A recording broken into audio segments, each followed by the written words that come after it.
ADC নির্বাচনের দিন যত এগিয়ে আসছে ততই রাজনৈতিক দলগুলির প্রচারের তীব্রতা বাড়িয়ে দিয়েছে। আগামী 12ই এপ্রিল এডিসি ভোট, 10ই এপ্রিল বিকেলে হবে সড়ক প্রচারের অবসান। এদিকে এডিসি নির্বাচন এবং ধর্মনগর উপনির্বাচন শান্তিপূর্ণভাবে এবং নির্বিঘ্নে সম্পন্ন করতে আরক্ষা প্রশাসন ব্যাপক প্রস্তুতি নিয়েছে। এবারের ভোট নিয়ে আরও বিস্তারিত জানাচ্ছেন আমাদের প্রতিনিধি ইন্দ্রাণী দেব।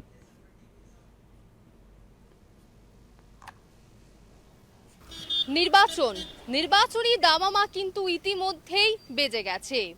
আমরা জানি ত্রিপুরা উপজাতি এলাকা স্বশাসিত জেলা পরিষদ এবং ধর্মনগর বিধানসভা কেন্দ্রের উপনির্বাচন, এই দুটি নির্বাচন কিন্তু এই মুহূর্তে আমরা বলতে পারি এই নির্বাচনের দামামা বেজে গেছে এবং নির্বাচনী প্রচারের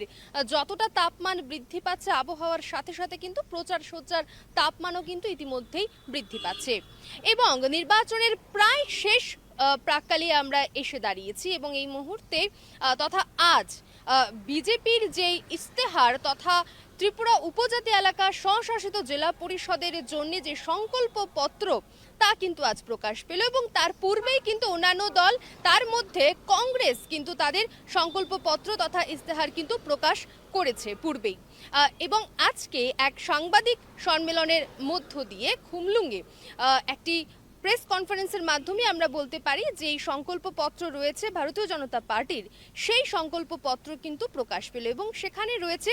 29টি পয়েন্ট এবং সেই পয়েন্টে মূলত যে বিষয়টা সামনে উঠে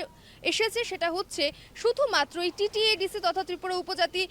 যে এলাকা রয়েছে সেখানের উন্নয়ন, সেই উন্নয়নের নিরিখেই কিন্তু সেই সংকল্প পত্র প্রকাশ পেয়েছে। একেবারে সামনেই তথা 12ই এপ্রিল নির্বাচন এবং 17ই এপ্রিল হবে ফলাফলের পর যেই মসনদে আসুক না কেন মূলত যে বিষয়টাকে সামনে রেখে এবারের এই নির্বাচন সেটা হচ্ছে উন্নয়ন।